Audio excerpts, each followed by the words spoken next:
우리 오늘 함께 나눌 말씀은 시편 76편 1절부터 12절까지 말씀입니다.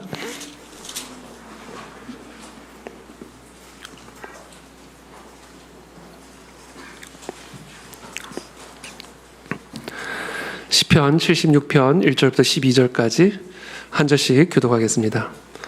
하나님은 유다에 알려지셨으며 그의 이름이 이스라엘에 크시도다.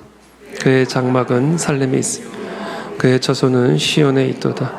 거기에서 그가 화살과 방패와 칼과 전쟁을 없이 하셨도다.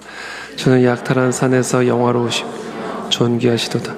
마음이 강한 자도 가진 것을 빼앗기고 잠에 빠질 것이며 장사들도 모두 그들에게 도움을 줄 손을 만날 수 없도다.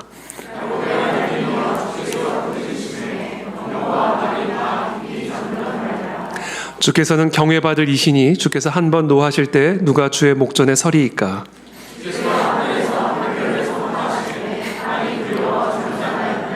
곧 하나님이 땅의 모든 온유한 자를 구원하시려고 심판하러 일어나신 때로다.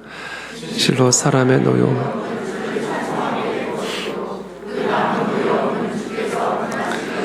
너희는 여호와 너희 하나님께 서원하고 갚으라. 사방에 있는 모든 사람도 마땅히 경외할 이에게 예물을 드릴지로다. 그가 고관들의 길을 꺾으시리니 그는 세상의 왕들에게 두려움이시로다. 아멘. 네, 오늘은 넉넉히 이기는 성도의 조건이라는 주제를 가지고 오늘 하나님의 말씀 함께 나누겠습니다. 시편 76편 1절부터 3절입니다. 하나님은 유다에 알려지셨으며 그의 이름이 이스라엘에 크시도다. 그의 장막은 살렘에 있으며 그의 처소는 시온에 있도다. 거기에서 그가 화살과 방패와 칼과 전쟁을 없이 하셨도다. 오늘 시편의 기자는 여호와 하나님의 능력으로 말미암아 이루어진 국가적인 승리를 기뻐하며 하나님을 찬양하고 있습니다.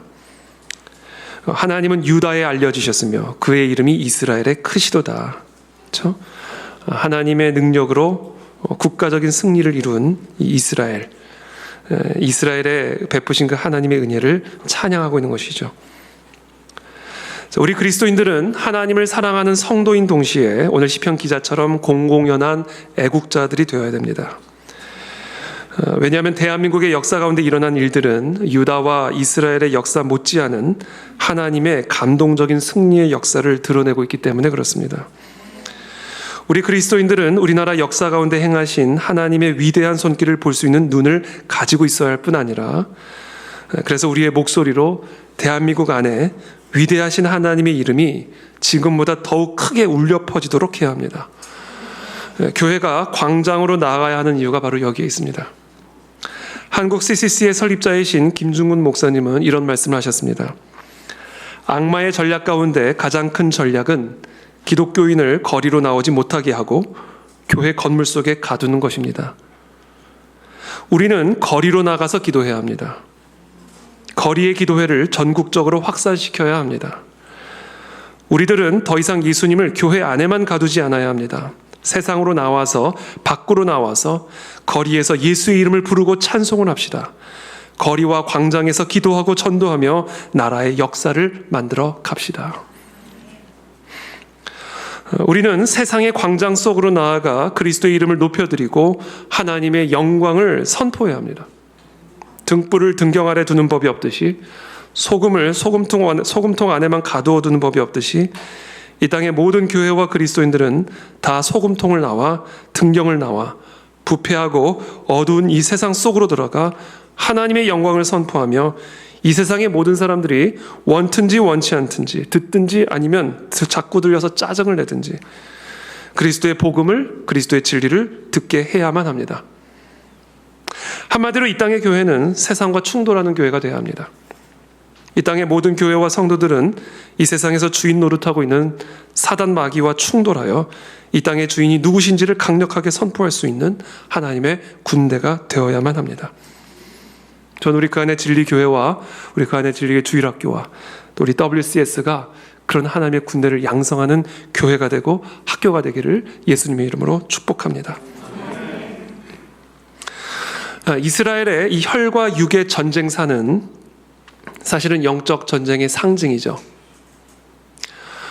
이 땅에서 일어나고 있는 모든 영적 전쟁이 어떤 양상으로 펼쳐지고 있는지를 혈과 육의 모습으로 보여주고 있는 그림이 바로 구약에 기록된 이 이스라엘의 혈과 육의 전쟁사입니다. 그러나 이 이스라엘의 혈과 육의 전쟁사는 영적 전쟁의 상징인 동시에 사실은 영적 전쟁 그 자체이기도 합니다. 하나님의 나라와 사단의 나라 사이의 전쟁은 눈에 보이지 않는 영적인 세계에서 펼쳐지고 있는 영적인 전쟁이지만 그와 같은 영적인 전쟁은 언제나 혈과 육의 대리전을 통해 표출되기 때문에 그렇습니다. 사단의 사람들과 하나님의 사람들 사이의 대리전, 사단의 선택을 받은 국가와 하나님의 선택을 받은 국가 사이의 대리전을 통하여 하나님의 나라와 사단의 나라 사이에 영적 전쟁이 펼쳐지고 있기 때문에 이와 같은 영적 전쟁은 반드시 필연적으로 혈과 육의 전쟁을 통해서 표출되게 되어 있습니다. 우리가 요즘 생명의 삶으로 묵상하고 있는 예수서에 나타나고 있는 이 모르드게와 하만의 충돌은 제가 새벽에도 나눈 것처럼 이스라엘과 아말렉 족속과의 충돌을 의미하는 것이고, 이 이스라엘과 아말렉과의 충돌은 사실은 교회와 세상과의 충돌, 하나님의 나라와 사단의 나라 사이의 충돌을 의미하고 있습니다.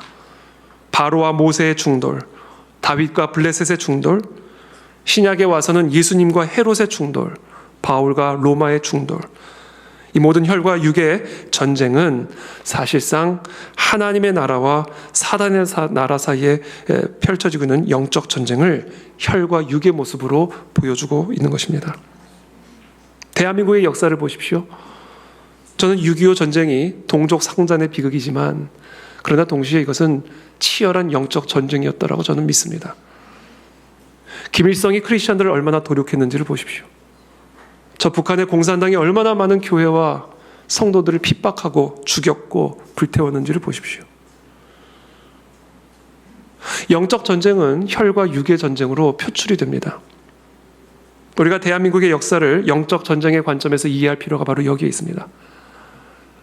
일제제국이 얼마나 많은 조선의 목사들과 성도들을 핍박하고 죽였습니까? 그래서 우리가 성경적 역사관으로 무장하여 이 땅에서 펼쳐지고 있는 혈과 육의 전쟁을 영적 전쟁의 안목으로 바라봐야만 우리가 그 전쟁에 참여하여 이 땅에 하나님의 나라와 통치를 이루어가는 빛의 사도로 빛의 전쟁을 감당할 수가 있다라는 것입니다. 자, 그렇다면 이제 김일성도 사라졌으니 이제 더 이상 그런 영적 전쟁은 없어진 것인가?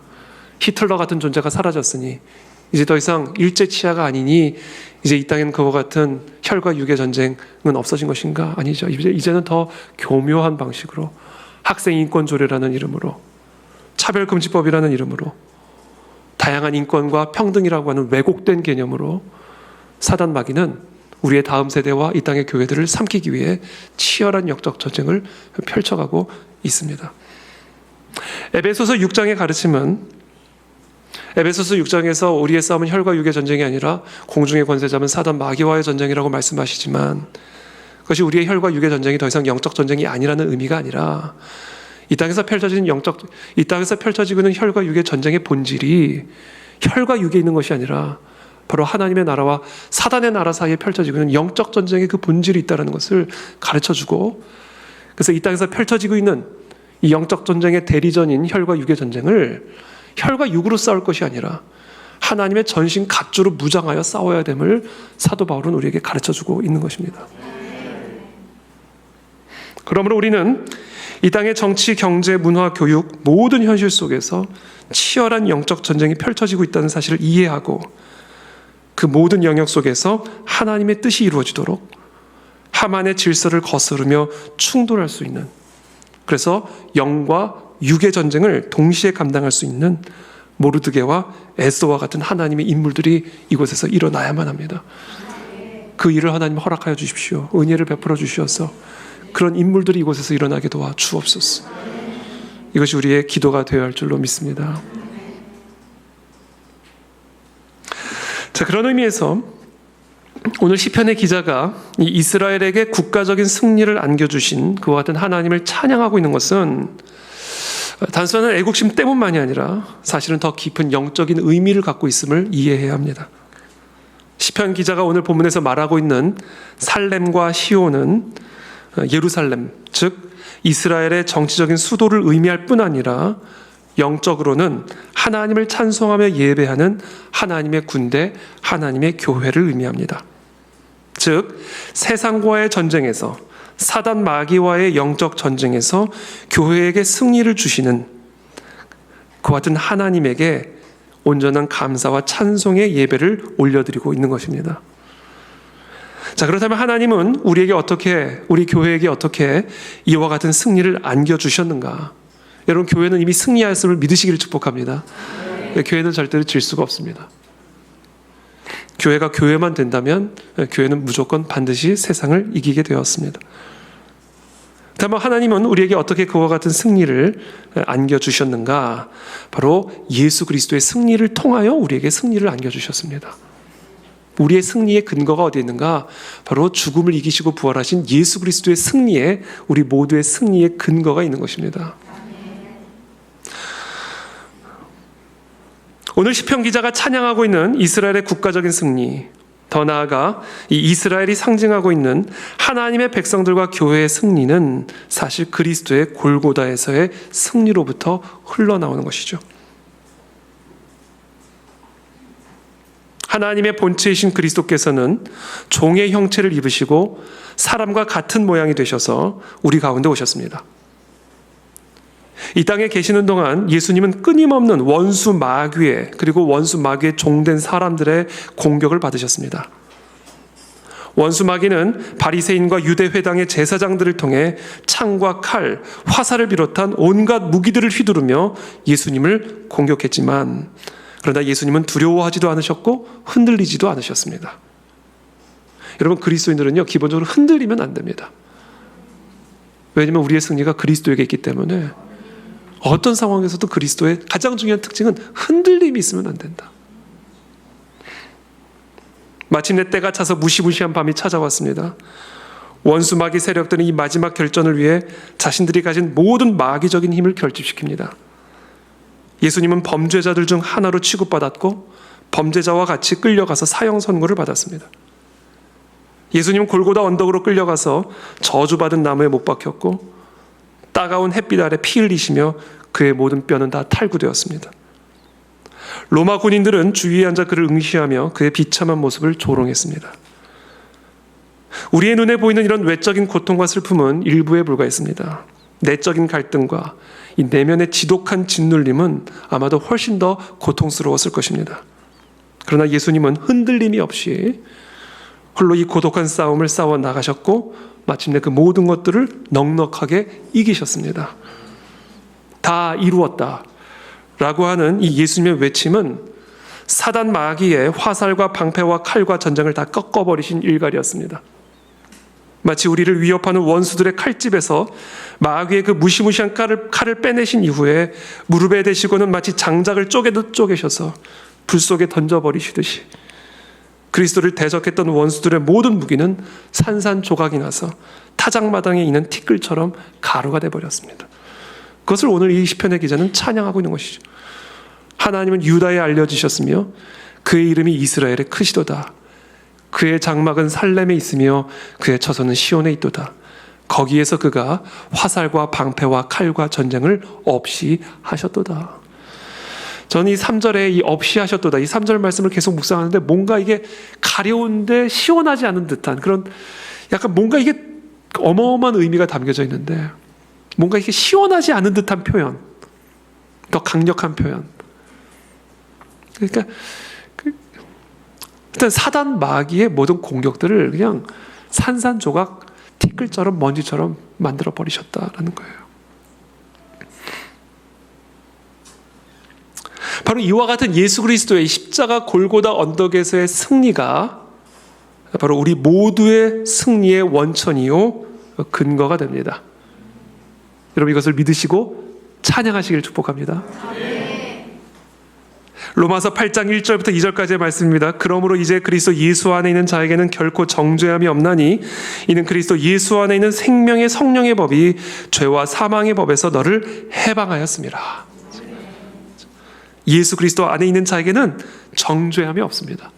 여러분, 저와 여러분들에게는 더 이상 정죄함이 없습니다. 우리는 예수 그리스도의 승리로 말미암아 우리의 죄를 대속하셔서 십자가에서 죽으시고 부활하심으로 말미암아 이제 예수 안에 있는 그 생명의 성령의 법이 우리를 묶고 있었던 모든 죄와 사망의 법에서 해방시키셨습니다. 그러면서 계속해서 사도 바울은 얘기합니다. 누가 능히 하나님께서 택하신 자들을 고발하리요? 의롭다 하신 이는 하나님이시니 누가 정죄하리요? 사단 마귀는 우리를 끊임없이 참소하고 정죄하지만 우리를 의롭다 하신 분은 바로 사탄을 이기신 예수 그리스도이시니 도대체 누가 우리를 정죄하겠느냐? 죽으실 뿐 아니라 다시 살아나신 이는 그리스도 예수시니 그는 하나님 우편 앉아 계신 자요 우리를 위하여 간구하시는 자시니라. 지금 예수님은요 사단을 이기시고 승천하신 다음에 그냥 보좌 우편에 가만히 앉아 계신 게 아니라 지금 이 땅에 있는 저와 여러분들을 위해서 중보하고 계신다라는 사실을. 여러분 우리가 사람의 중보가 얼마나 큰 힘이 됩니까?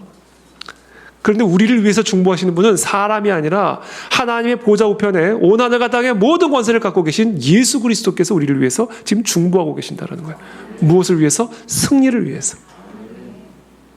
그리스도의 중보가 우리와 함께하고 있으니 우리는 절대로 패배할 수 없고 실패할 수 없습니다, 여러분. 그러니까 흔들리면 안 돼요. 누가 우리를 그리스도의 사랑에서 끊으리요? 도대체 누가 그리스도를 우리의 사랑에서 끊겠느냐?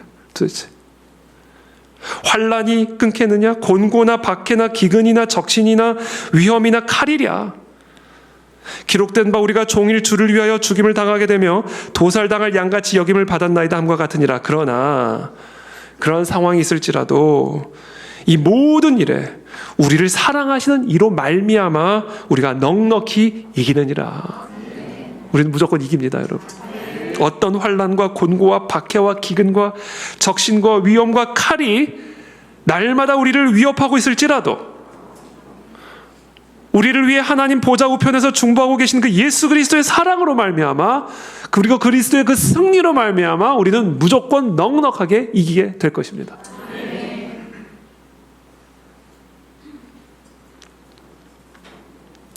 우리의 원수 사탄 마귀는 이미 패배했지만 여전히 계속해서 우리를 악의적으로 멸망시키려고 하고 있다는 사실을 우리는 반드시 기억해야 합니다. 사단은 머리가 상하기는 했지만 여전히 머리가 깨어진 채로 하나님의 백성들과 교회를 끊임없이 공격하여 이 승리를 빼앗기 위해 여전히 노력하고 있음을 우리는 기억하셔야만 합니다. 근신하라 깨어라 너희 대적 마귀가 우는 사자같이 두루다니며 삼킬 자를 찾나니 너희는 믿음을 굳게 하여 저를 대적하라. 이는 세상에 있는 너희 형제들도 동일한 고난을 당하는 줄을 알미니라. 우리 모두가 다 동일하게 이 사단 마귀로부터 당하는 고난 속에 있습니다. 다양한 종류와 다양한 모습의 이 사단 마귀의 계략과 공격으로 말미암는 고난 가운데 우리 모두가 다 있습니다.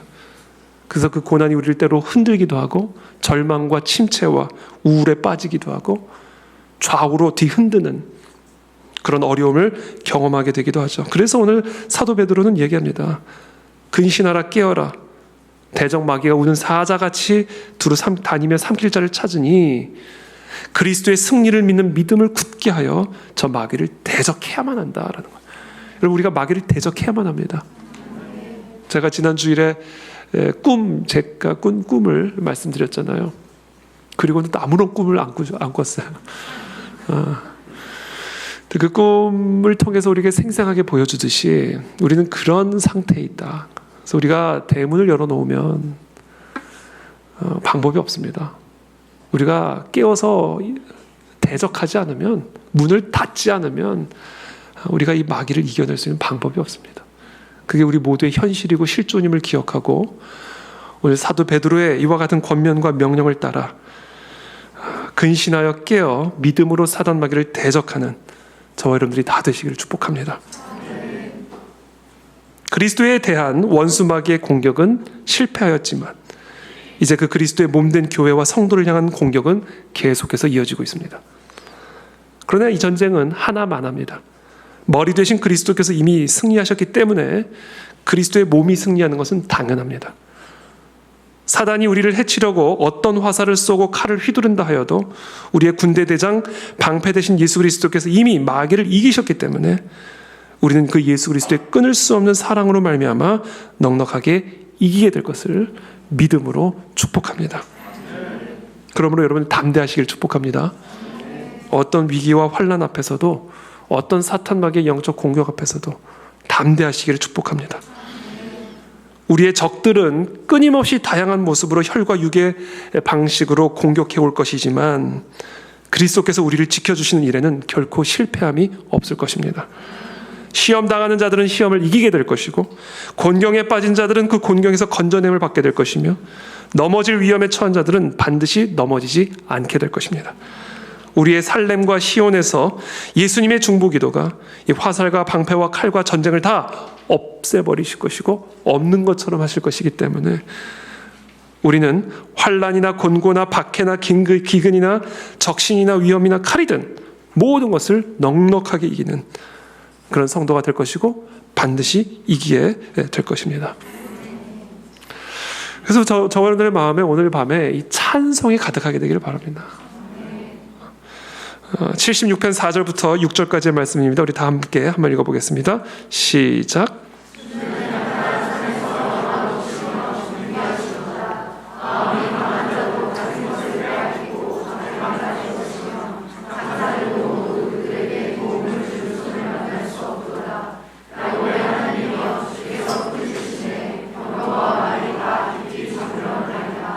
아멘. 주는 약탈한 산에서 영화로우시며 존귀하시도다. 마음이 강한 자도 가진 것을 빼앗기고 잠에 빠질 것이며 장사들도 모두 그들에게 도움을 줄 손을 만날 수 없도다. 야곱의 하나님이여 주께서 꾸짖으심에 병거와 말이 다 깊이 잠들었나이다. 이 하나님의 전지전능하신 주권, 그리고 그 주권적인 섭리를 찬양하고 있는 것이죠. 하나님은 마음만 먹으시면요, 병거와 말이 한꺼번에 잠을 자게 만드실 수 있는 분이십니다. 온 하늘과 땅의 모든 권세를 갖고 계신 예수님은 이 땅의 모든 역사를 주님 뜻대로 주관하실 수 있고, 그래서 이 나라 가운데 무슨 일이 일어나든 또는 이 땅의 교회들과 성도들 안에 무슨 일이 벌어지든 그 모든 일들은 한치의 오차도 없이 오로지 교회와 성도들의 승리를 촉진시키는 촉진제로만 사용될 것입니다. 아무리 이 땅의 영적 현실이 어둡다 할지라도, 아무리 이 땅의 영적 부흥이 턱없이 요원해 보인다 할지라도 우리는 전혀 낙심할 필요가 없습니다. 우리 주님은 주님의 전능하신 능력으로 걸음더미에서도 자기 백성들의 목자가 될 사람들을 일으키실 수 있는 전능하신 하나님이십니다. 우리 주님은 숲속의 허름한 오두막집에서 열방들의 족쇄를 풀어줄 루터 같은 인물들을 태어나게 하실 수도 있고, 프랑스의 인적 드문 촌동네에서도 칼빈 같은 진리의 수호자를 태어나게 하실 수 있으십니다. 우리 주님은 전능하십니다. 우리 주님에게는 쓸만한 수단이 부족한 분이 아닙니다. 우리 주님에게는 어려움이란 것이 없으십니다. 교회가 필요로만 한다면 우리 주님은 내일이라도 빌 게이츠나 앨런 머스크 같은 사람들로 하여금 자신의 왕관을 벗어던지고 전 세계를 다니는 말씀의 사역자가 되게 하실 수 있습니다. 우리 교회 성도가 되기를 기도합니다. 김정은, 시진핑 같이 교회를 극렬하게 박해하던 권력자들을 변화시키셔서 사도 바울과 같이 전 세계를 누비는 복음 전도자가 되게 하실 수도 있으십니다. 그러므로 우리는 어떤 상황 속에서도 우리 주님의 다스리는 권세와 승리를 온전하게 믿고 신뢰해야만 합니다. 교회의 과거 역사를 통해서 확신을 갖고 우리 시대에도 또 우리의 삶에도 하나님이 전지전능하신 능력으로 개입하셔서 우리에게 승리를 가져다 주실 것을 흔들림 없이 견고하게 믿으시기를 축복합니다. 자, 이와 같은 승리는 어디에 근거를 두고 있는가? 우리에게 두고 있는 것이 아니라, 우리 교회에게 그 승리의 근거가 있는 것도 아니라 오로지 예수 그리스도의 승리의 그 근거가 있는 것입니다. 그래서 우리는 날마다 모여서 그 그리스도의 이름을 찬양하고 높여드리고 그 그리스도의 이름을 선포하는 것이죠. 자, 근데 오늘 제가 여러분들과 나누고자 하는 오늘 메시지의 핵심적인 메시지가 있습니다. 자, 지금 말씀드린 것처럼 예수 그리스도의 승리는 그 그리스도의 몸된 우리 성도들, 우리 교회의 승리를 보증하고 있습니다. 머리가 승리했으니 몸이 승리하는 것은 보증이죠. 보장된 겁니다. 그런데 조건이 있습니다. 조건이 있습니다. 그리스도의 승리가 곧 나의 승리가 되기 위한 조건, 머리 되신 예수 그리스도의 승리가 그리스도의 몸된 교회의 승리가 되기 위한, 성도의 승리가 되기 위한 조건이 있습니다. 그것이 7절부터 나옵니다. 7절부터 9절까지 제가 읽어드리겠습니다. 주께서는 경외받을 이시니 주께서 한 번 노하실 때 누가 주의 목전에 서리이까. 주께서 하늘에서 판결을 선포하심에 땅이 두려워 잠잠하였나니 곧 하나님이 땅의 모든 온유한 자를 구원하시려고 심판하러 일어나신 때로다. 자, 이와 같은 하나님의 승리, 그렇죠? 한 번 노하실 때 누가 주의 목전에서 서겠습니까? 하늘에서 판결을 선포하시는데 땅이 어찌 두려워 잠잠하지 않을 수가 있겠습니까? 자, 하나님께서 이와 같이 하나님의 성도들에게, 백성들에게 승리를 주시는 그와 같은 조건이 있는데 그게 뭐냐? 하나님이 땅의 모든 온유한 자를 구원하시려고 심판하러 일어나신 때로다. 하나님은요, 온유한 자를 구원하시기 위해서만 일하십니다. 그러니까 그리스도의 승리가 나의 승리가 되기 위한 조건, 그리스도의 승리가 교회의 승리가 되기 위한 조건인데 그건 뭐냐면 온유한 자가 되는 거예요. 왜냐하면 하나님은 온유한 자를 위해서 일어나 심판하시고 역사하시기 때문에 그렇습니다.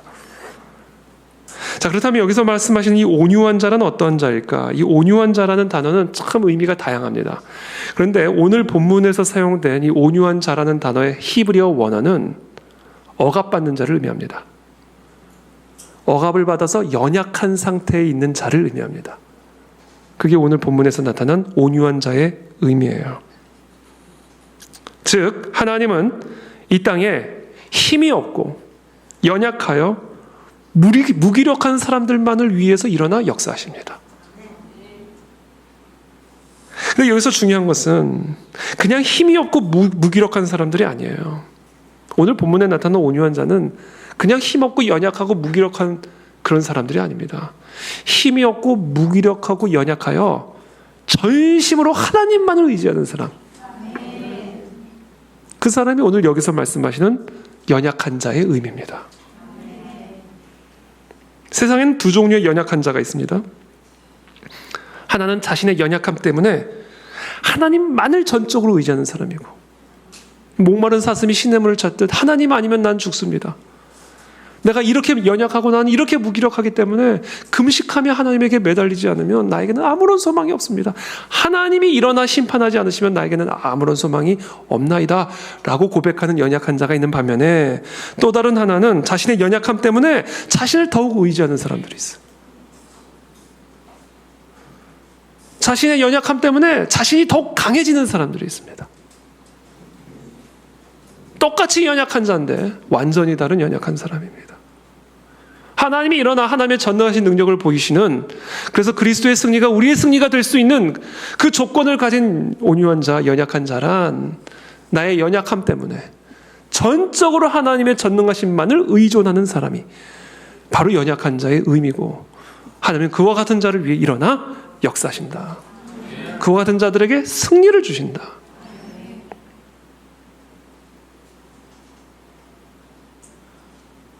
그러므로 오늘 넉넉히 이기는 성도의 조건, 이 오늘 설교의 제목인데, 이 질문에 대한 답은 이겁니다. 연약한 자가 되는 겁니다. 전 시간 축복합니다. 저와 여러분들 모두가 다 연약한 자가 되기를 축복합니다. 무기력한 자가 되기를 축복합니다.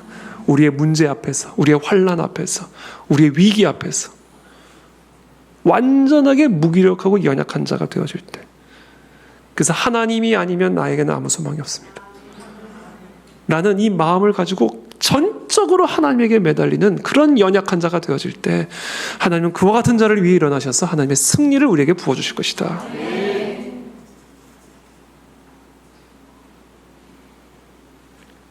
76편 10절의 말씀입니다.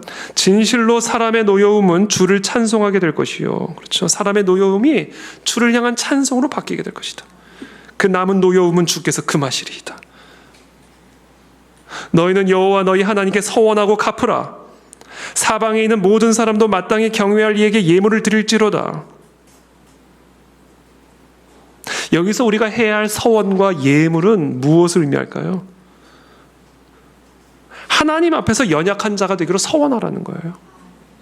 그게 오늘 우리가 드려야 할 예물입니다. 자, 그렇다면 이렇게 하나님 앞에서 나는 연약한 자가 되기로 서원합니다.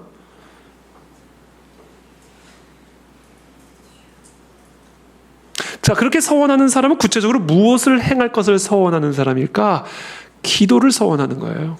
기도입니다. 연약한 자가 하나님만을 의지하는 단 하나의 방법은 기도예요. 젖먹이가 할 수 있는 것이라는 것은요, 우는 것뿐입니다. 그냥 우는 것뿐입니다. 그 젖먹이의 울음을 듣고 부모가 반응하듯이 우리 연약한 자들의 그저 그냥 울부짖음을 듣고 하나님은 우리의 삶 속에 전능하신 능력으로 개입하시고 승리를 주실 것입니다. 그래서 여러분들 오늘 이 밤에 아니 평생 우리가 서원해야 할 것, 하나님, 나는 하나님 앞에서 연약한 자로 살겠습니다.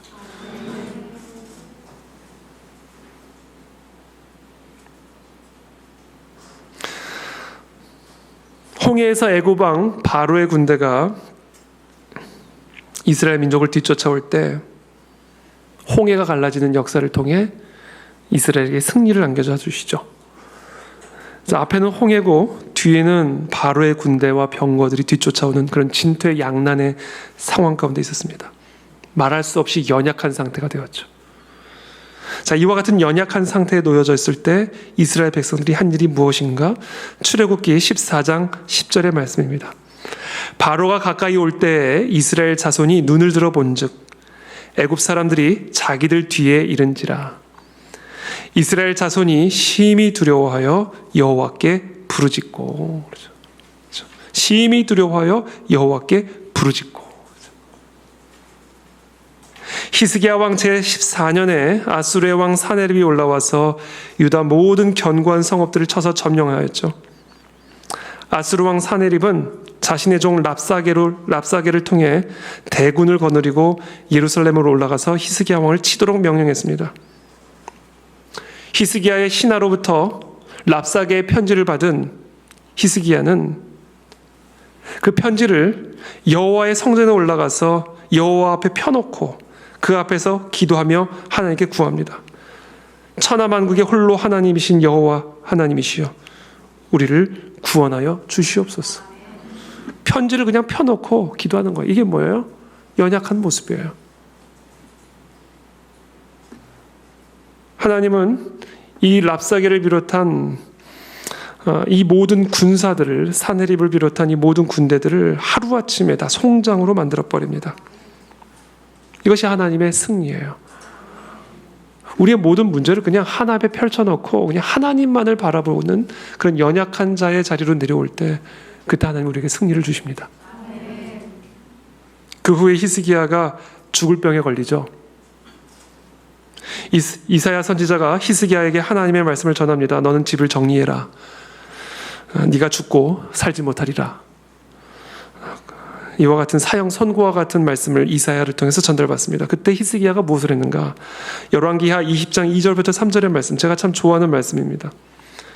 히스기야가 낯을 벽으로 향하고 여호와께 기도하여 이르되 여호와여 구하오니 내가 진실과 전심으로 주 앞에 행하며 주께서 보시기에 선하게 행한 것을 기억하옵소서 하고 히스기야가 심히 통곡하더라.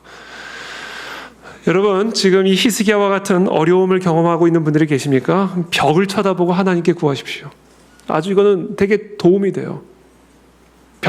벽을 만난 상황 속에서 나의 모든 살고 죽는 문제가 오직 하나님 한 분에게만 달려있음을 고백할 때 그때 우리는 진정으로 연약한 자의 기도로 하나님께 올려드릴 수가 있게 되는 것입니다. 그래서 우리 스스로를 이렇게 연약한 자의 자리로 만들어야 돼요. 그 가장 좋은 방법이 벽을 쳐다보든지 아니면 금식하는 것입니다. 금식은 정말 우리들로 하여금 연약한 자의 자리로 내려가게 만들어요. 설교를 준비하면서도 오늘 설교 준비를 잘 마칠 수 있을까? 평소에는 그냥 설교를 준비하던 설교 준비인데 금식하면서 준비를 하니까 오늘 설교 준비를 마칠 수 있을까? 더 연약한 자의 자리로 내려가 하나님만을 의존하게 됩니다.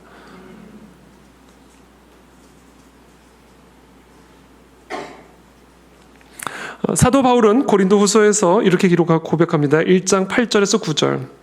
형제들아, 우리가 아시아에서 당한 환난을 너희가 모르기를 원하지 아니하노니 힘에 겹도록 심한 고난을 당하여 살 소망이 끊어지고 우리는 우리 자신이 사형 선고를 받은 줄을 알았으니 이는 우리로 자기를 의지하지 말고 오직 죽은 자를 다시 살리시는 하나님만 의지하게 하심이라. 살 소망이 끊어지는 정말 사형 선고를 받은 것과 같은 힘에 겨운 심한 고난을 당하였을 때 사도 바울은 깨달은 거예요. 이 모든 일들은 자기를 의지하지 말고 오직 죽은 자도 다시 살리실 수 있는 하나님만을 전적으로 의지하게 하시기 위한 것이구나. 그것을 통해서 사도 바울은 승리를 경험하게 되죠. 여러 계시를 받은 것이 지극히 크므로 너무 자만하지 않게 하시려고 내 육체에 가시 곧 사단의 사자를 주셨으니 이는 나를 쳐서 너무 자만하지 않게 하려 하심이라. 이것이 내게서 떠나가게 하기 위하여 내가 3번 주께 간구하였더니 나에게 이르시기를 내 은혜가 네게 족하도다. 이는 내 능력이 약한 데서 온전하여짐이라 하신지라. 그러므로 도리어 크게 기뻐함으로 나의 여러 약한 것들에 대하여 자랑하리니 이는 그리스도의 능력이 내게 머물게 하려 함이라. 어떻게 그리스도의 능력이 내게 머물 수 있을까? 어떻게 그리스도의 승리가 내 삶에 항상 머물러 있을 수 있을까? 이와 같은 연약한 자의 상태가 되면 우리는 이와 같은 그리스도의 승리가 항상 우리의 삶에 머물러 있는 것을 경험하게 될 것입니다.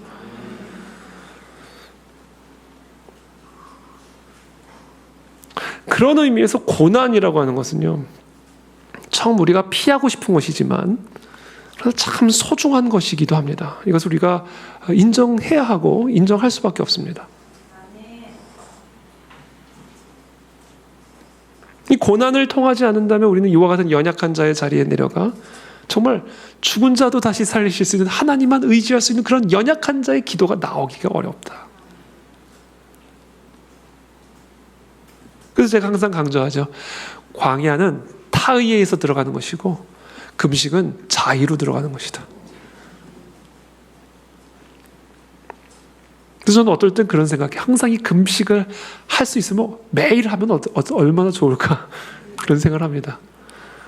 그만큼 이 금식을 통한 영적 유익, 고난을 통한 영적 유익은 그 어느 것으로도 우리가 바꿀 수 없는 하나님의 선물이다라는 것이죠. 그래서 혹시 고난 가운데 계신 분들 계십니까? 이와 같은 심한 힘에 겨운 어려움을 만난 분들이 계십니까? 여러분, 정말 이 하나님이 그 모든 것을 통해 우리를 연약한 자의 자리로 내려가기를 원하신다는 그 뜻을 이해하시고 연약한 자가 되기를 서원하십시오. 하나님의 승리를 경험하게 될 것입니다. 고난이란 게 이렇게 소중한 것이기 때문에 조금 더 엄밀하게 말하면 이 타락한 인간은 이 고난을 통하지 않고는 연약한 자가 될 수가 없기 때문에, 그래서 하나님의 승리를 경험할 수가 없기 때문에 고난은 그래서 그렇게 소중한 것입니다. 그렇기 때문에 고난을 당할 때 치열한 영적 전쟁이 있어요. 사단은 알거든요. 인간에게 있어서 고난이 어떤 결과를 초래할 수 있는지를. 사도 바울에게 육체적 가시가 없었다면 사도 바울이 될 수 있었을까요? 사도 바울이 힘에 겨운 심한 고난을 받아 사형 선고를 받은 것처럼 살 소망이 끊어지는 경험을 하지 않았다면 하나님만 의지하는 그런 위대한 사도가 될 수 있었을까요? 그래서 사단은 압니다. 이 고난 안에 담겨진 이 놀라운 하나님의 섭리를. 그래서 우리가 고난을 당할 때 그래서 치열한 영적 전쟁이 펼쳐진다 라는 사실을 기억하셔야 됩니다.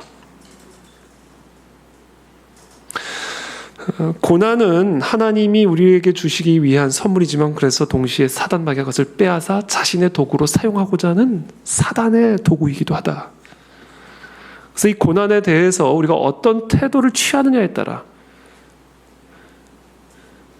그것이 우리에게 놀라운 하나님의 승리를 가져다 줄 수 있고 사단마귀의 강력한 덫이 될 수도 있다. 이 고난을 당할 때 우리 안에 어떤 영적 전쟁이 펼쳐지는가, 그 양상을 단면적으로만 나눈다면, 일단 우리가 고난을 당할 때 기본적인 고난은 기본적으로 환경으로 인한 고난입니다. 풍랑을 통해서든지 질병을 통해서든지 또 우리의 육체적인 물리적인 환경을 통해서 우리에게 주어지는 고난이에요. 그래서 고난, 그러면 기본적으로 환경적인 고난입니다. 그래서 우리는 그 고난과 싸워야 되죠. 그 환경과 싸워야 됩니다. 그 고난을 이기기 위해 우리를 고통스럽게 만드는 그 환경과 싸워 이기려고 합니다. 이기려고 합니다. 그런데 우리가 그와 같은 환경들과 싸우려고 할 때 우리가 싸우는 동안 우리의 마음으로도 또 다른 싸움을 싸워야 돼요. 환경으로 싸울 뿐만 아니라 동시에 이 마음의 싸움이 동시에 일어납니다. 그래서 고난은 우리의 상황을 공격할 뿐 아니라 동시에 우리의 마음을 공격해요. 우리의 영혼을 공격합니다. 그래서 고난은 때로는 우리를 유혹에 취약하게 만듭니다. 미혹에 취약하게 만듭니다. 그래서 쉽게 속임수에 넘어가게 만들고, 이와 같은 이 마음의 싸움들이 일어나요. 이 환경적인 고난을 통해서 이 마음의 싸움이 일어나게 된다. 그래서 우리는 기억하셔야 돼요. 고난은 단지 육체적인 환경적인 문제일 뿐 아니라 마음의 문제요, 영적인 문제다. 그때 우리는 정신을 차려야 됩니다. 고난은 우리의 상황뿐 아니라 우리의 영혼에도 압력을 가합니다. 그래서 고난은 우리가 한 번도 생각해보지 않았던 것들을 생각하게 만들고, 우리 안에 안정되게 자리 잡고 있었다고 생각했던 모든 것들에 대해 의심을 하기 시작하게 만듭니다. 예수님께서 공생애를 시작하시면서 금식 기간에 펼쳐졌던 영적 전쟁을 생각해 보십시오. 마태복음이 기록된 그 세 가지 사탄 마귀의 영적 공격, 그것은 다 예수님이 광야라고 하는 금식 기간 동안에 펼쳐졌던 영적 전쟁이었습니다. 물론 예수님은 그것을 금식으로 사단 마귀의 모든 속임수들을 이기고 공생애를 시작하실 수가 있었죠. 광야라고 하는 육체적인 물리적인 환경, 그리고 그곳에서 금식하고 계시는 이 모든 물리적인 환경이 예수님의 육체를 공격했을 뿐 아니라 그런 공격을 통해서 사단 마귀는 틈을 타서 예수님의 마음을 공격했다는 거예요. 이 사명을 포기하도록, 예수님의 이 길을 떠나가도록. 거기서 실패했다고 끝이 아니었어요. 잠시 떠난 다음엔 다시 돌아오죠. 겟세마네 동산으로 돌아옵니다. 정말 땀방울이 핏방울이 될 만큼 치열하게 기도하는 그 예수님의 모습은요, 영적 전투를 벌이고 있는 모습입니다. 나의 뜻 할만하시거든 이 모든 잔을 거둬주십시오. 그러나 나의 뜻대로 하지 마셨고 아버지의 뜻대로 하시옵소서. 이것 자체가 예수님은 엄청난 영적 전투를 벌이고 있는 기도예요. 살고 싶으신 거였어요. 십자가를 피하고 싶은 유혹이, 사단 마귀의 유혹이, 이 모든 인류를 구원하는 이 모든 것이 지금 예수님의 이 순간에 달려있는데, 그 순간에 그것을 회피하도록 하는 사단 마귀의 유혹이 예수님의 마음을 확 사로잡고 있었던 거예요. 체포를 앞두고 있는 그런 물리적인 상황과 환경의 고난 속에서 사단 마귀는 그 예수님의 마음을 틈타고 들어가 예수님으로 하여금 그 십자가를 피하도록 유혹하고 있었던 것입니다. 예수님이 붙잡히시던 날 밤 베드로에게 일어났던 영적 전쟁, 그 작은 조그마한 한 소녀의 말 한마디에 기겁을 하면서 예수님을 모른다 부인했던, 예수님이 붙잡히시는 그와 같은 환경 속에서 사도 베드로의 그 연약해진 마음에 사단 마귀가 틈을 타고 들어가 예수님을 부인하게 만들고 예수님을 결국은 떠나버리게 만드는, 이 모든 것이 바로 치열한 영적 공격인 것이죠.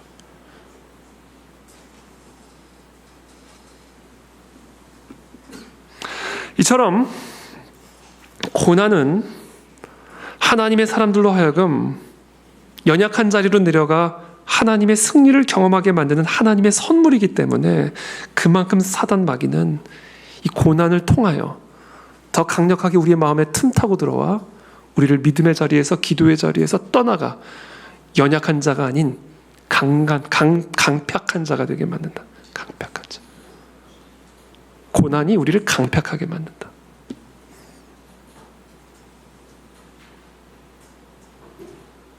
그러므로 오늘 넉넉히 이기는 성도의 조건, 우리가 모든 영적 전쟁에서 승리할 뿐만 아니라 우리의 삶에 주어지는 이 모든 고난을 통하여 하나님의 승리를 누릴 수 있는 길은 고난을 통하여 무기력한 자가 되는 거예요.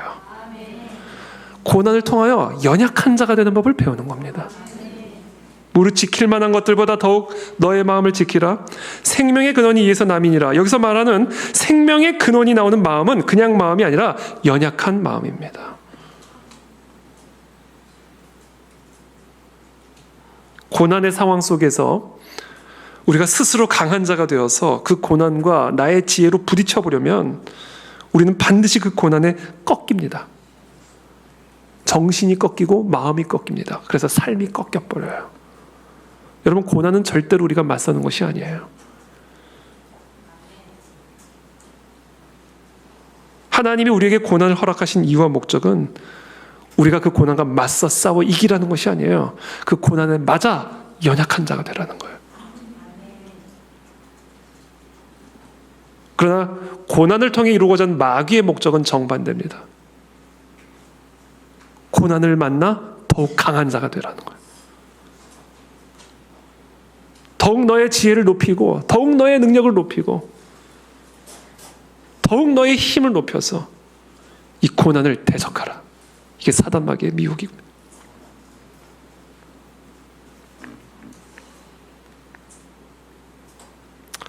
그래서 오늘 설교를 준비하다가 이제 수요일부터 저는 이제 금식이 시작이 됐습니다. 그래서 이제 하루하루를 카운트하고 있는데 순간 짜증이 확 나는 거예요. 뭐 꼭 이렇게까지 해야 되나? 뭐 이런 생각이 들고.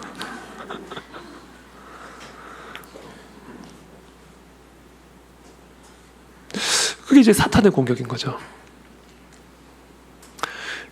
그때 내가 이제 어떤 태도를 취하느냐에 따라 이제 승리가 주어지냐 아니냐가 달려 있는 겁니다. 그 순간 내가 계속 짜증을 내면 내가 뭐 이렇게까지 해야 돼? 뭐 이런다고 뭐가 달라지겠어? 라는 생각으로 나의 육신의 자아로 지금 나의 이 배고픈 상황과 맞짱을 뜨면 나는 사단 마귀의 밥이 되는 것이고, 그 순간 나를 확 낮춰서 주님 너무 배고파서 주님만 의지합니다. 주님 내가 너무 힘이 빠져가지고 주님만을 의지합니다로 나아가면 승리가 주어지는 거예요. 그 상태가 돼야 된다라는 거죠. 고난 때문에 짜증나 죽겠습니다. 그러면 이제 우리는 마귀의 밥이 되는 겁니다. 그러나 주님, 고난 때문에 내가 주님만 더 의지하겠습니다. 고난 때문에 내가 더 낮아진 자리로 나아가겠습니다. 이 고난 때문에 주님 외에는 나에게 아무런 소망이 없습니다. 그와 같은 연약한 자리로 나가기로 서원을 하시면 그럼 우리에게는 무조건 승리가 주어집니다. 여러분. 사단 마귀는 힘을 잃고 사라질 것이에요. 우리의 승리의 근거는 예수 그리스도에게 있습니다. 그러므로 우리의 몸을 쳐 예수 그리스도만을 의지할 수 있는 그런 연약한 자의 자리로 나오는 일에 서원하시기를 축복합니다. 그렇다면 그리스도의 승리가 항상 우리의 삶 가운데 머물러 있게 될 것입니다. 그것을 위해 함께 기도하며 나아가는 저와 여러분들이 되시기를 축복합니다.